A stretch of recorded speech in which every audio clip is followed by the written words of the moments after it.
పెర్గమా అనే సంఘము గురించి మనము ధ్యానించబోతూ ఉన్నాం. పెర్గమా సంఘము ప్రాచీన గ్రీకు నాగరికత కలిగిన సంఘము. అది ప్రస్తుతము పెర్గమా అనేది ప్రపంచ చరిత్ర పుటల్లో లేదు, కానీ ప్రస్తుతం టర్కీలో బెర్గమా అనే ఒక పట్టణముగా దాన్ని మార్చడం జరిగింది. ఇదంతా పూర్తిగా శిథిలావస్థలోకి పోయింది. ఆ ఫోటో చూస్తే మీకు అర్థమైండొచ్చు దాని యొక్క శిథిలావస్థలు. ఒకప్పుడు గొప్ప చరిత్ర కలిగిన పట్టణమే కానీ ఇప్పుడు ఆ పట్టణము లేదు చూడడానికి. అయితే అక్కడ ఒక సంఘం వెలిసింది. ఆ సంఘాన్ని ప్రత్యేకంగా మరి పద్మాసు ద్వీపంలో యేసు ప్రభు యోహానుతో మాట్లాడుతూ ఆసియాలో ఉన్న 7 సంఘాలకు లేఖలు రాయండి అన్నప్పుడు 3వ సంఘం కింద ఈ పెర్గమా అనే సంఘానికి కూడా ఆయన లేఖలు రాసినట్టు మనం చూడవచ్చు. ఈ పెర్గమా సంఘం యొక్క ప్రత్యేకత ఏంటంటే గ్రీకుల యొక్క ప్రాచీన పట్టణం. గ్రీకులకు 12 దేవుళ్ళు దేవతలు ఉంటారు. ఈ గ్రీకులకు ఈ 12 మంది దేవుళ్ళు దేవతలు కలిగిన ఆ యొక్క పట్టణములో 12 ఆలయాలు వెలిసిన సంఘం. అయితే ఈ పెర్గమాలో 4 ఆలయాలు మాత్రం బాగా ఫేమస్. గ్రీకుల దేవతలు అందరి పేర్లు మనకు అక్కర్లేదని పౌలు గారు రాసిన లేఖల్లో కొంతమంది పేరు ఆఫ్రోడైట్ దేవత గురించి రాస్తాడు, అర్తిమియాస్ దేవత గురించి రాస్తాడు, అపోలో దయానా దేవతల యొక్క ఆ దేవాలయాల గురించి రాస్తాడు, దేమిత్రి దేవాలయం గురించి రాస్తాడు, ఎథేనా దేవాలయం గురించి రాస్తాడు, ఏరిస్ దేవాలయం గురించి రాస్తాడు కదా. ఆసియాలో పౌలు గారు ఎక్కడెక్కడైతే సేవ చేశాడో గ్రీకుల యొక్క ఈ దేవతల యొక్క మరి ప్రసిద్ధమైన దేవత ఆలయాలు అక్కడ ఉన్నాయి. అయితే ఖచ్చితంగా పెర్గమా గురించి మనం మాట్లాడితే పెర్గమాలో మరి 4 ప్రాముఖ్యమైన ఆ దేవతా ఆలయాలు ఉన్నట్టుగా మనం ఇక్కడ చూడవచ్చు. పెర్గమాలో 4 దేవతల కోసం గ్రీకులకు 12 దేవుళ్ళు దేవతలు, దాంట్లో 4 దేవతా ఆలయాలకు పెర్గమా నగరంలోనే ఉన్నాయి. ఈ పెర్గమా నగరం యొక్క ఆ ప్రాచీన కట్టడాలను యునెస్కో వాళ్ళు వరల్డ్ హెరిటేజ్ కింద దాన్ని రికార్డ్ చేశారు. అంటే అంత ప్రాచీనమైన ప్రసిద్ధి కలిగిన నగరాలు. యునెస్కో గురించి అందరికీ తెలుసు కదా. What is UNESCO? United Nations education science and culture organisation. అంటే science and education and culture, నాగరికత కూడా. ప్రపంచంలో 7 వింతలని వింటూ ఉంటాం కదా. ఫస్ట్ యునెస్కోనే స్టార్ట్ చేసింది. మొదటి 7 వింతలు. కొత్త వింత వచ్చిందంటే అది వెనక్కి పోద్ది, ఇది 8వ జాయిన్ అయింది. 7 మాత్రం ఫ్రేమ్లో అట్నే ఉంటాయి. కొత్త జాయిన్ అయినా కొద్ది పక్కకి వెళ్ళిపోతూ ఉంటాయి వింతలు. అలా 1248 ప్రపంచ వింతలు నేటి వరకు రికార్డ్ చేయబడి ఉన్నాయి. గూగుల్లో సెర్చ్ చేయొచ్చు. యునెస్కో యొక్క టోటల్ వరల్డ్ హెరిటేజ్ సైట్స్ ఎన్ని అంటే 1248 సైట్స్ ఉంటాయి. దాంట్లో ఇదొక సైట్. యునెస్కో పెర్గమాది ఒక సైట్. ఏంటి అక్కడ ఉన్న సైట్ అంటే ఈ 4 దేవతాలయాల యొక్క ప్రత్యేకత. ఒకసారి ఆడ చూస్తే ఆడిటోరియం చూడండి. ఆడిటోరియంలో 1,00,000 మంది కూర్చోవచ్చు. అది సిమెంట్ లేదు, అప్పట్లో సిమెంట్ లేదు కట్టడానికి. అప్పట్లో పిఏ సిస్టమ్ లేదు, ఈ మైక్ సిస్టమ్ లేదు. మనం 100 మందికి మైక్ వాడుతున్నాం, అవునా? మరి 1,00,000 మందితో ఎట్లా మాట్లాడారు వాళ్ళు? How they have spoken? PA system లేకుండా ఎట్లా మాట్లాడారు అంటే ఈ ఆడిటోరియంలోనే అక్కడక్కడ రీసౌండ్ వచ్చే కొన్ని రాళ్ళు వాళ్ళు ఒదిగిస్తూ ఉండేటప్పుడు. ఆ హాల్ యొక్క సెంటర్ పాయింట్లో నిలబడి నువ్వు మాట్లాడితే ఆ మొత్తం ఆడిటోరియం రీసౌండ్ వస్తుంది. ఇక అప్పటి సౌండ్ సిస్టమ్ అంతే. అప్పుడు మాట్లాడితే ఏ మూల కూర్చున్నోడికైనా ప్రతి విషయం అట్లా స్టేజ్ డ్రామాలు జరిగాయి, రాజుగారు వచ్చి మాట్లాడేటోళ్ళు, ప్రకటనలు జరిగాయి, సువార్త జరిగేది, మీటింగులు జరిగాయి. ఆ రీతిగా మరి ఈ రీతి కట్టడాలు అక్కడ ఉన్నాయి. ఇప్పుడు అయిపోయింది, శిథిలావస్థకు వచ్చింది. కింద చూడొచ్చు ఫోటోలు. అగో ఇప్పుడు ఈ సర్కిల్, హాఫ్ సర్కిల్ నీకు అక్కడ కనపడుతుంది చూడండి. అక్కడ ఆ చివరి ఫోటోలో, అంటే ఏ దశలో ఉంది అని. ఆక్రోపోలిస్ అనేది ఈ పెర్గమా కింద రాయబడి ఉన్నది చూడండి, టర్కీలోని పెర్గమాకు మనం టికెట్ తీసుకొని పోతే అక్కడ ఇంకా మనం ఆక్రోపోలిస్ అంటాం ఈ ఏరియా అంతటి, యునెస్కో వరల్డ్ హెరిటేజ్ సైట్ అన్నమాట. ఏంటా ఆక్రోపోలిస్ అంటే అక్కడి ప్రాచీన దేవాలయం. 12 మంది గ్రీకు దేవతలలో 4 ప్రాముఖ్యమైన దేవతాలయాలలో ఆక్రోపోలిస్ అనేది మొట్టమొదటి medical college. Greek are the invention for the science and technology and modern medicine. అంటే ప్రపంచానికి వైద్యాన్ని పరిచయం చేసిన వైద్యులంతా గ్రీకులలో నుంచే పుట్టారు. That was the first medical college established in the Pergamum. అందుకే అది ఇప్పటికీ ఆక్రోపోలిస్గా అక్కడ ఉంటుంది అనమాట. ఈ రీతిగా మరి పెర్గమా సంఘం గురించి బైబిల్లో కొన్ని మాటలు రాయబడి ఉన్నాయి. ప్రకటన గ్రంథము 2వ అధ్యాయము 14-15 వచనాల్లోకి పోతే, నేను నీ మీద కొన్ని తప్పిదములు మోపవలసి ఉన్నది అంటాడు. ఎఫెసు సంఘంతో మాట్లాడినప్పుడేమో నేను నీ మీద ఒక తప్పిదము మోపెదను. ఏంటా తప్పిదం? ఒకటే తప్పిదం. ఏంటా తప్పిదం? మొదటి ప్రేమను మరచితివి అన్నాడు. స్ఫుర్ణ సంఘంతో మాట్లాడినప్పుడు ఏమన్నా తప్పిదం చెప్పాడా? 0. అసలు స్ఫుర్ణ మీద ఏ నేరము మోపబడలేదు. కానీ ఈ 3వ సంఘానికి వచ్చేటప్పటికి పెర్గమా సంఘంతో మాట్లాడేటప్పుడు ఆయన ఏమని మాట్లాడుతున్నాడు చెప్పండి? కొన్ని తప్పిదములు, కొన్ని ఉన్నాయి, 1 కాదు 2 కాదు, కొన్ని ఉన్నాయి. The most compromised church is Pergamos. Pergamum అనే సంఘం లోకముతో బాగా కాంప్రమైజ్ అయిన సంఘం. అంటే ఇటు లోకంలో ఉంటారు, ఇటు ఉంటారు. దసరా పండుగ చేస్తారు, మళ్ళీ క్రిస్మస్ పండుగ చేస్తారు. ఆదివారం ఆరాధనకు వచ్చి చాలా భక్తిగా ఉంటారు. మళ్ళీ తర్వాత 2వ తారీఖు ఉంది కదా నెక్స్ట్, మళ్ళీ దానికి కావాల్సిన ఏర్పాట్లు అవి చేస్తూనే ఉంటారు. అది జాగ్రత్త ప్రియులారా. దేవుడు అందుకే ఆ సంఘాన్ని హెచ్చరిస్తూ ఉన్నాడు. 4 ప్రాముఖ్యమైన తప్పిదములు వాళ్ళ మీద మోపబడ్డాయి. విగ్రహార్పితమైనది తినుటయు, జారత్వముయు, బిలాము బోధలను, నికోలాయితు బోధలను. కాబట్టి అక్టోబర్ నెలలో 4 ఆదివారాలకు 4 ప్రసంగాంశాలు ఇచ్చేసాయి. అప్పుడు ధ్యానించారు ఆ పెర్గమా సంఘం యొక్క లోపాలు ఏంటి అనేది మొత్తం కూడా వివరంగా మనం ధ్యానించవచ్చు. పెర్గమా సంఘాన్ని హెచ్చరించి సరి చేసుకోమనంటే మనం కూడా మన జీవితాన్ని సరి చేసుకోవడానికి అవకాశం ఉంటుంది. అయితే ఇక్కడ ప్రాముఖ్యంగా 12వ వచనంలో ఒక మాట మీద కాన్సన్ట్రేట్ చేయాలి. పెర్గమాలో ఉన్న సంఘపు దూతకు ఇలాగో వ్రాయుము. ఏమని వ్రాయమంటున్నారు? వాడి అయినా 2 అంచులు గల ఖడ్గము గలవాడు. ఈ ఇంట్రడక్షన్ ఎట్టుందండి? దేవుడు తనని తాను ఎట్లా పరిచయం చేసుకుంటున్నాడు? చాలా ప్రేమగానా ఎట్లా పరిచయం చేసుకుంటున్నాడు? వాడి అయినా అంటే ఇక నీకు ఉన్నది రే అన్నట్టే కదా. నువ్వు సరి చేసుకోకపోతే మెడగా ఎగిరినట్టే. అంటే అంత ఘాటుగా యేసు ప్రభు, ఆయన ప్రేమ గల దేవుడు కదా. దేవుడు లోకమును ఎంతో ప్రేమించింది కదా.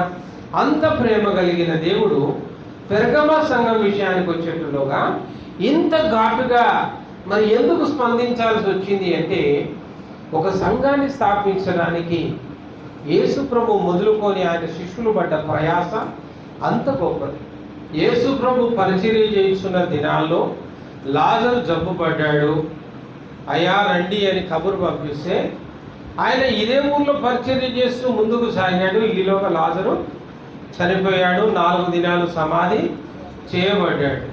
4 దినాలు అయిన తర్వాత ఇప్పుడు యేసయ్య ఏమంటున్నాడు? పదా బేతనియాకి వెళ్దామంటే యేసు ప్రభు శిష్యులు అంటున్నారు, అయ్యా అసలే యూదులు నీ మీద కోపంగా ఉన్నారు. ఎప్పుడు అవకాశం దొరికితే నిన్ను తిడదామా నిన్ను కొడదామా అని చూస్తున్నారు. జబ్బు పడ్డాడు రా నాయన ప్రార్థన చేస్తురా అని కబురు పంపితేనేమో పోలేదు. ఈరోజు సచ్చి 4 రోజులు అయిన తర్వాత నువ్వు పోతే రాళ్ళేసి కొడతారు. ఏమని రాయబడి ఉంది? నిన్ను రాళ్లతో కొట్ట చూచుచుంటిది. అలాంటి పరిస్థితుల్లో కూడా యేసయ్య వెనకకు తగ్గలేదు. ఆయన రాళ్లతో కొట్టబడ్డం కూడా సిద్ధపడ్డాడు. మరి ఆయన శిష్యులు ఏమంటున్నారు చూడండి. తోమా ఏమంటున్నాడు? ఆయనతో కూడా చనిపోవుటకు మనములో వెళ్ళుదాము. హల్లెలూయా, యేసయ్యకే మహిమ కలుగును గాక. ఒక సంఘాన్ని స్థాపించడానికి దైవజనులు పడ్డ ప్రయాస అలాంటిది ప్రియులారా. యేసయ్య కానీ ఆయన శిష్యులు కానీ రాళ్లతో కొడతారని తెలిసినా కూడా యేసయ్యను ఒక్కరిని ఎలా బోధిస్తాం? మనం కూడా ఆయనతో పోదాంపా. ఆయన రాళ్లతో కొట్టి చంపితే ఆయనతో పాటు మనము కూడా చచ్చిపోతాం. Let us go. అందుకే పెర్గమా సంఘం విషయంలో దేవుడు అంత కఠినంగా మాట్లాడుతున్నాడు. ప్రేమ చూపే దేవుని ప్రేమను అర్థం చేసుకోకుండా ఎప్పుడైతే లోకంతో సంఘం కలిసిందో, లోకంతో దేవుని బిడ్డలు కలిశారో, దేవుడు అందుకే హెచ్చరిస్తున్నాడు. వాడి అయిన రెండంచులు కలిగిన ఖడ్గము కలిగిన వాడు చెప్పు సంగతులేమనగా. అంత కఠినంగా అందుకే రాశారు. చూడండి, ఇది సమర్పణ. యేసు ప్రభు సమర్పణ, ఆయన శిష్యుల సమర్పణ. మన కోసం ప్రాణం పెట్టి ఈరోజు మనల్ని రక్షించారు. కాబట్టి దేవుని వాక్యం ఏమని సెలవిస్తూ ఉన్నది అంటే, క్రిస్టియన్ మార్టైర్స్ డే అని ఈరోజు ప్రపంచవ్యాప్తంగా ఒక దినాన్ని జరుపుకుంటాం. జూన్ 29వ తారీఖు కరెక్ట్గా అపోస్తులైన పౌలు గారు శిరచ్ఛేదనము చేయబడ్డ దినం. విచిత్రం ఏంటంటే భారతదేశంలో తోమా కూడా మరొక సంవత్సరంలో అదే రోజు జూన్ 29వ తారీఖునే ఆయన చనిపోయారు. మనము చనిపోయిన హతసాక్షుల్ని గుర్తు చేసుకోవాలి. ఆత్మలు సంపాదించడానికి చనిపోయారండి వాళ్ళు. ఆస్తులు సంపాదించడానికి సరిపోలే, కుటుంబానికి ఏదో సాధిద్దామని చనిపోలే, లేకపోతే దేశం కోసం పోరాడి చనిపోలే. దేనికోసం చనిపోయారు? దిదుమా అనబడిన తోమా ఏ రీతిగా పద మనము కూడా క్రీస్తుతో పాటు చనిపోదామని, క్రీస్తు ఎలా మన కోసం చనిపోయాడో ఆయన శిష్యులు కూడా. కాబట్టి హతసాక్షుల్ని గుర్తు చేసుకోవాల్సిన దినం ఒకటి ఉన్నది. ప్రపంచవ్యాప్తంగా హతసాక్షుల్ని గుర్తు చేసుకుంటారు. రోమన్ క్యాథలిక్లది ఒక మంచి సిద్ధాంతం నాకు నచ్చుతుంది. ఏంటంటే ప్రతి భక్తుడి పేరు మీద ఒక దినాన్ని జ్ఞాపకం చేసుకుంటారు. ప్రతి భక్తుడి పేరు మీద. ఇప్పుడు జూన్ 29వ తారీఖు పౌలు గారు వచ్చిండ్రు. ఆయనది హతసాక్షి అయిన దినం ఉన్నది. అది ఆదివారం అయిందనుకోండి, అంశం ఏదైనా ఉన్నది. ఆ అంశంలో పౌలు గారి 2 మాటలు కలిపి చెబుతారు, గుర్తు చేసుకుంటారు. నీతిమంతుని జ్ఞాపకం చేసుకున్నట ఆశీర్వాదకరం, గుర్తు చేసుకుంటారు. ఒకవేళ అది ఆదివారం రాలే, ఏదో సోమవారమో మంగళవారమో అయింది. సోమవారమో మంగళవారం అయితే కూడా ఆ రోజు ఏదో ఒక దగ్గర ఏదో ప్రార్థన కోరిక ఉంటుందిగా. పెళ్లిలో కూడా గుర్తు చేసుకుంటారు, పెళ్లి దినాన్ని కూడా గుర్తు చేసుకుంటారు, బర్త్డే రోజు కూడా గుర్తు చేసుకుంటారు. అంటే ఈ రీతిగా క్రైస్తవ సమాజమును స్థాపించడం కోసం ప్రాణం పెట్టిన నీతిమంతుల్ని జ్ఞాపకం చేసుకునుట చాలా ప్రాముఖ్యమైన విషయమని మనం గమనించాలి. ఇక్కడ ఓపెన్ డోర్స్ అనే ఒక సంస్థ ఉంది. ఈ సంస్థ ప్రపంచవ్యాప్తంగా ఎంతమంది క్రైస్తవులని, ఎంతమంది మిషనరీలని, ఎంతమంది పాస్టర్లని, సేవకులను మరి బలిగొంటున్నారు, ఏ రీతిగా హత్య చేస్తున్నారని ఈ సంస్థ ఒక నివేదిక చేసింది. మొన్నే జూలై 25వ తారీఖున వాళ్ళు ఒక నివేదిక సమర్పించారు. ఏంటా నివేదిక అంటే, ప్రపంచంలో ఉన్న ఇన్ని దేశాలలో 50 దేశాలు మాత్రం చాలా ప్రమాదకరమైన దేశాలుగా ఉన్నాయి. ఈ 50 దేశాల్లో మరి క్రైస్తవులకు హింస. మొట్టమొదటి స్థానంలో నార్త్ కొరియా ఉన్నది. మొట్టమొదటి స్థానంలో క్రైస్తవులకు హింస. భారతదేశంలో ఎన్నో స్థానంలో ఉన్నది చూడండి, ఎన్నో ర్యాంక్ ఉంది? 11వ స్థానంలో భారతదేశంలో మనం ఉన్నాం. హింస ఏంటా హింస? 380 మిలియన్ల మంది ఈ రోజు వరకు క్రీస్తుకు హతసాక్షులు అయ్యారు. 380 మిలియన్లు అంటే 38 కోట్ల మంది అక్షరాల. ఎంతమంది అండి? 38 కోట్ల మంది. పౌలు గారి జీవిత చరిత్ర ఉన్నట్టే 38 కోట్ల మంది యొక్క జీవిత చరిత్రలు ఈ ఓపెన్ డోర్స్ అనే వెబ్సైట్ ఓపెన్ చేస్తే ఈ హతసాక్షుల గురించి మనం చదవచ్చు. ఒక్కొక్కరి హతసాక్షి గురించి మనం చదవచ్చు. ప్రతి 7 క్రైస్తవులలో ఒక క్రైస్తవుడు హింసించబడుతున్నారు అని వారు ఒక నివేదికను సమర్పించారు. ఒక్కరోజు ప్రపంచవ్యాప్తంగా 11 మంది హతసాక్షులు అవుతున్నారట. ప్రపంచవ్యాప్తంగా 11 మంది హతసాక్షి. ఇవన్నీ రికార్డుకు దొరికినవి మాత్రమే, ఇక దొరకని ఇంకెన్నో రికార్డుకు దొరికినవి. ఇది కేవలం హతసాక్షులయ్యే దాని గురించి. ఇదిగాక కులం ద్వారా హింసించబడేవారు, మతం ద్వారా హింసించబడేవారు, ఇరుగు పొరుగు వారి ద్వారా హింసించబడేవారు, క్రైస్తవులు అని చెప్పినందుకు వెలివేయబడేవారు, ఈ రోజు సూటిపోటి మాటల ద్వారా ఇక హింసించబడేవారు అయితే లెక్కే లేదు. గత 8 సంవత్సరాలలో క్రైస్తవుల పట్ల హింసలు పెరిగాయి అని ఈ నివేదిక సెలవిస్తూ ఉన్నది. కాబట్టి క్రీస్తునందు ప్రియులారా, మనము జాగ్రత్తగా ఉండాలి, ఆత్మీయంగా ఉండాలి, ప్రార్థనాపూర్వకంగా ఉండాలి, మెలకువగా ఉండాలి, జ్ఞానముతో ముందుకు సాగాలి. ఆ రీతిగా ఈ నివేదికలో మనం గమనిస్తే మొన్నటికి మొన్న ఈయన పేరు ఎవరండి? చార్లీ క్లిర్క్ గురించి అందరికీ తెలుసు. మొన్నటికి మొన్న అమెరికా లాంటి మరి క్రైస్తవ దేశంలో ఆయన not only is a pastor, not only is a preacher, and he is a government authority. ప్రభుత్వ రంగంలో ఒక ప్రత్యేకమైన రాజకీయవేత్త. పబ్లిక్లో లక్షల మంది మధ్యలో గన్ను తెచ్చారు, టపాల్లా కాల్చి షూట్ చేసి చంపేశారు.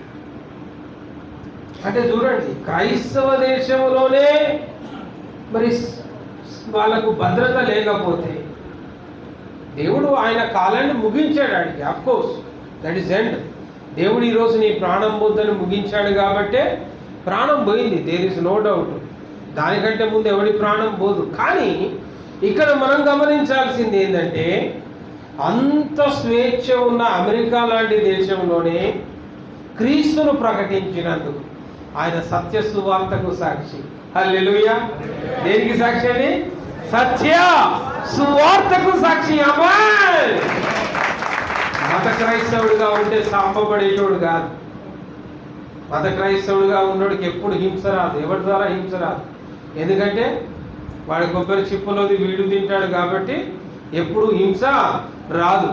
ఎప్పుడైతే కొబ్బరి చిప్పలోది నువ్వు వద్దంటావో అప్పుడే హింస మొదలు.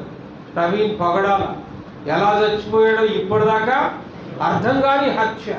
చూడండి ప్రియారా, మన కళ్ళ ముందు ఇంతమంది హతసాక్షులు, ఇంతమంది ప్రయాస ఉత్తపోను అంత ఈజీనా? మనం తప్పు చేసేటప్పుడు, అబద్ధం ఆడేటప్పుడు, మోసం చేసేటప్పుడు, లోకస్తులతో కలిసి దసరా పండుగ దీపావళిలో చేసుకోవాలని వాళ్ళతో చేయి కలిపేటప్పుడు ఒక్కసారి ఆలోచన చేయండి. నీకోసం ఎంతమంది ప్రాణం పెట్టారని, ఎంతమంది భక్తుల యొక్క ప్రాణం నేల కొరిగితే ఈరోజు నువ్వు రక్షించబడ్డావని, ఎంతమంది భక్తులు శ్రమ పడితే నీవు రక్షించబడ్డావో ఇక్కడ మనం గమనించుకోవాలి. కాబట్టి ప్రియులరా, మనం తప్పకుండా వీరిని గుర్తుపెట్టుకోవాలి, హతసాక్షుల్ని గుర్తుపెట్టుకోవాల్సిన అవసరం మనకుంది. బైబిల్లో హతసాక్షులైన వాళ్ళు ఎంతమంది మీకు తెలిసిన పేర్లు చెప్పండి. బైబిల్లో ఉన్న పేర్లు చెప్పండి, బయట పేర్లు వద్దు నాకు. పాత నిబంధన పక్కన పెట్టండి, కొత్త నిబంధనలో ఎవరెవరి గురించి తెలుసు చెప్పాలా? స్టెఫెను, యాకోబు, బాప్తిస్మం ఇచ్చి యోహాను. భలే ఉంది, స్క్రీన్ మీద చూసి భలే చెప్పినాం. ఇంకా 11 మంది శిష్యులు చచ్చిపోయినట్టే అన్న బైబిల్ ఉందా? ఉందా? బైబిల్లో నుంచి కావాలి. చరిత్రలో చాలా ఉన్నాయి. ఇప్పుడు నేను చెప్పిన 38 కోట్లు 380 మిలియన్ల మంది జీవిత చరిత్ర నువ్వు ఓపెన్ డోర్స్ వెబ్సైట్ కొట్టగానే ప్రతి మిషనరీ ఎలా చనిపోయాడు యేసు ప్రభు దగ్గర నుంచి ఉంటుంది. దాంట్లో మనం చదువుకోవచ్చు. I'm talking about the persons who are mentioned in the Bible. బైబిల్లో మొట్టమొదటి హతసాక్షి అయిన వారు ఎవరండి? బాప్తిస్మం ఇచ్చు యోహాను కదా. ఎందుకు హతసాక్షి అయ్యాడు? సత్య సువార్తను ప్రకటించినందున. హేరోదు రాజును పట్టుకుని ఏమన్నాడు? నీవు యూదులకు హేరోదీయుడవు, ధర్మశాస్త్రం ఎరిగిన వాడు, నీ అన్న యొక్క భార్యను తెచ్చి నీ ఉంచుకొనుట న్యాయమా? వెళ్ళి ఆ నక్కతో చెప్పు అని హెచ్చరిస్తే సైనికులు, అయ్యా నువ్వు నక్కటయ్యా, నిన్నేసి మాట్లాడినాడయ్యా అంటే హేరోదియ పక్కనే ఉన్నది. ఇచ్చానడా అది ముందు అరెస్ట్ చేయి, బలవంతంగా అరెస్ట్ చేయొచ్చు, చేస్తావా చేయవా? భార్య నసగడం మొదలు పెడితే భర్త ఎంతసేపు అండి? సింహం లాంటి కూడా ఏమైపోవాలా? పిల్లి అయిపోవాల్సిందే. తీసుకొచ్చాడు, జైల్లో పడేసాడు. అవునా? జైల్లో పడేసిన తర్వాత ఏమన్నా కాకుందా? చిన్నగా ఏం చేసింది?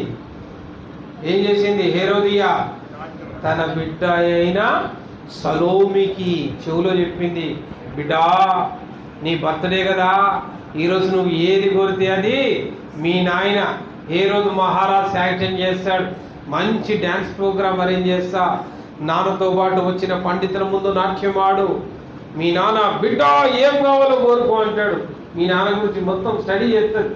ఒక భర్త ఎట్ట చేస్తాడు, ఏ టైంలో ఏ మూడ్లు ఉంటాడు, ఏ డైలాగులు ఇస్తాడో భార్యలు భలే క్యాచ్ చేస్తారండి. వాళ్ళకు చాలా పర్ఫెక్ట్గా తెలుసు. మొత్తం ప్లాన్ చేసింది. సలోమి నాట్యం ఆడింది, బాగా మత్తుడయ్యాడు. ఎవరు? హేరోదు మహారాజు. మంచిగా విందులో తాగి నా కుమారి నాట్యం ఆడితే ఏమి కావాలని కోరుకో, సగ రాజ్యం ఇస్తున్నా అంటే అమ్మ ఏమడగాలి? ఏమడుగునేది తెప్పించిదానా? జైల్లో ఉన్న యోహాను తలకాయ నరికి తెమ్మని చెప్పు. ఆ పిచ్చి పిల్లకి అర్థం కాలేదు సలోమి. ఇదేం కోరికే? నాన్న అర్ధరాజ్యం ఇస్తా అంటున్నాడు, వెండి బంగారాలు కోరుకోవాలా, అందమైన మొగుడిని కోరుకోవాలా? నీదేం పిచ్చి కోరికే తల్లి? నువ్వే కోరికావే నా పానానికి? No choice.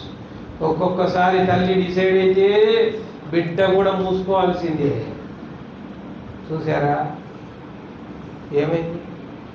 వీళ్ళ రాజకీయ గబ్బు చరిత్రకి ఒక గొప్ప ప్రవక్త ప్రపంచానికి బాప్తిస్మాన్ని పరిచయం చేసి యేసు ప్రభుకి మార్గము సరళము చేసిన వాడు ఏమయ్యాడు? హతసాక్షిగా. He is the first martyr. Bible చరిత్రలో, బైబిల్లో రాయబడ్డ మొట్టమొదటి హతసాక్షి, కొత్త నిబంధనలో రాయబడ్డ మొట్టమొదటి హతసాక్షి క్రీస్తుకు సాక్షి. ఆమేన్. తర్వాత ఎవరు? సాక్షాత్తు యేసు ప్రభు. నెక్స్ట్ అంతే కదండి. ఈ యేసు ప్రభు హతసాక్షి మరణం కూడా నేను చెప్పాలంటే మరి ఇక నువ్వేం నేర్చుకున్నావు? సువార్త నువ్వేం చెప్తావు? తర్వాత మూడో వ్యక్తి ఎవరు ఉన్నారో చూడండి బైబిల్లో. ఎవరి గురించి రాయబడ్డది కదా? స్టెఫెను రాళ్లతో కొట్టబడ్డాడు. సత్య సువార్త కోసం యేసు ప్రభువును సాక్ష్యం ఇచ్చినప్పుడు అపోస్తల కార్యంలో క్లియర్గా ఆ మాటలు ఉంటాయి. 7వ అధ్యాయం 58 నుంచి 60 వచనాలు చూస్తే ఆయన మీకు కావాలనుకుంటే స్నాప్స్ తీసుకోవచ్చు, నో ప్రాబ్లం. కాబట్టి అక్కడ నువ్వు పౌలును చూడవచ్చు. కరెక్ట్గా బల్బు కింద ఉన్నాడు ఆయన. ఆ బట్టల ముందు నిలబడ్డాడు పౌలు అనమాట. అప్పుడు సౌలుగా ఉండే స్టెఫెను మరణములకు ఆయన మౌనంగా నిలిచి నిలుగు సమ్మతించిన వాడు అని బైబిల్లో సౌలును గురించి రాయబడ్డది. అవునా? స్టెఫెన్ తర్వాత ఎవరు? ఇందా చెప్పినావుగా, ఎవరు? యాకోబు. చెప్. నెక్స్ట్ ఎవరు? అపోస్తల కార్యం 12వ అధ్యాయం 1 నుండి 2 వచనాలు. ఆయన ఖడ్గముతో పొడవబడ్డవాడు. యేసు ప్రభు శిష్యుల్లో మొదటివాడు. యేసు ప్రభు యొక్క 12 మంది శిష్యుల్లో మొట్టమొదటిసారిగా మరి హతసాక్షి అయినవాడు. బైబిల్లో రాయబడ్డ 4వ పేరు కదండి. మొదటిది బాప్తిస్మం ఇచ్చు యోహాను, రెండవది యేసుక్రీస్తు ప్రభు, మూడవది స్టెఫెను, నాలుగవది యాకోబు. చిన్న యాకోబు అంటారు ఈయన. చిన్న యాకోబు క్రీస్తుకు. ఇది అపోస్తుల కార్యంలో నోట్ చేయబడ్డది, డాక్యుమెంట్ చేయబడ్డది. ఈయనను కత్తితో పొడిచి చంపారు. పేతురును తీసుకుపోయి చెరసాల్లో పెట్టారు. తెల్లారి పండగ అయిన తర్వాత పేతురును కూడా చంపుదామని ప్లాన్ చేశారు. కానీ ఈలోగా దేవుడే పేతురుని చెరసాల్లో నుంచి విడిపించాడు. అద్భుతమైన సాక్ష్యాన్ని మనము ఆ అధ్యాయం అంతా 12వ అధ్యాయంలో మనము చూడవచ్చు. ఒక సంఘాన్ని స్థాపించడానికి యేసు ప్రభు మొదలుకొని ఆయన శిష్యులు పడ్డ ప్రయాస అంత గొప్పది. అందుకే పెర్గమ సంఘం విషయంలో దేవుడు అంత కఠినంగా మాట్లాడుతున్నాడు. ప్రేమ చూపే దేవుని ప్రేమను అర్థం చేసుకోకుండా ఎప్పుడైతే లోకంతో సంఘం కలిసిందో, లోకంతో దేవుని బిడ్డలు కలిశారో, దేవుడు అందుకే హెచ్చరిస్తున్నాడు. వాడి అయిన రెండంచులు కలిగిన ఖడ్గము కలిగిన వాడు చెంపు సంగతులేమనగా, అంత కఠినంగా అందుకే రాశారు. చూడండి, ఇది సమర్పణ, యేసు ప్రభు సమర్పణ, ఆయన శిష్యుల సమర్పణ. మన కోసం ప్రాణం పెట్టి ఈరోజు మనల్ని రక్షించారు. ఎవరి ప్రయాసను కూడా మనము అందరి ప్రయాసను గుర్తుపెట్టి మన రక్షణను మనం ఏం చేసుకోవాలి? కాపాడుకోవాలి. ఒకవేళ నువ్వు రక్షణలో మిస్ అయిపోతే నా ఇష్టం అనుకోవడానికి వీల్లేదు. నీ రక్షణకి ఎంతోమంది కారకులయ్యారు. యేసు ప్రభు రక్తం నుంచి మొదలుకొని అనేక మంది సేవకులు, నీ స్థానిక శిలువ సహవాస సేవకుల యొక్క చెమట, వారి రక్తం, రాత్రి పగలు వారి ప్రయాస, వాళ్ళ పనులు, వారి ఖర్చులు ఎన్నో మీకోసం వారు త్యాగం చేశారు.